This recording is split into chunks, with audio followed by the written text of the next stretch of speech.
আপনারা শুনছেন search for truth, আর আমি আপনাদের সঙ্গে রয়েছি মনজুর আলম। ভরা মঞ্চে ভারতের বদনাম, দিলজিৎকে এক হাত নিয়ে সরব জাভেদ আলী। ভারতে নাকি লাইভ কনসার্ট করার মতো উপযুক্ত পরিকাঠামোই নেই। সম্প্রতি দিল লুমিনাতি ট্যুর এর সময়ে এমনই মন্তব্য করে বিতর্ক সৃষ্টি করেছিলেন দিলজিৎ। ঘোষণা করেছিলেন পরিস্থিতির উন্নতি না হওয়া পর্যন্ত আর কনসার্ট করবেন না এদেশে।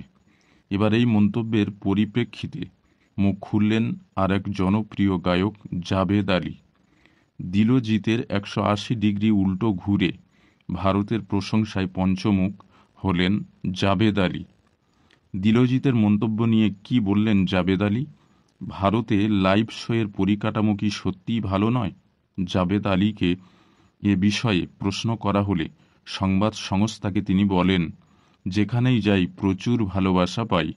আমাদের দেশে শিল্পীদের প্রচুর সম্মান দেওয়া হয়।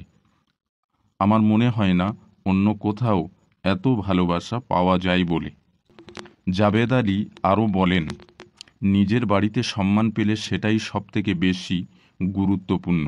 যেখানেই যান না কেন একই রকম আনন্দ আর কোথাও পাবেন না। আমার দেশকে আমি খুব ভালোবাসি। জাভেদ আলী বর্তমানে জি বাংলার গানের রয়্যালিটি শো সারেগামাপা তে বিচারক হিসাবে দেখা যাচ্ছে জাভেদ আলীকে। এই প্রথম কোনো বাংলা রিয়েলিটি শোতে বিচারকের আসনে বসলেন তিনি।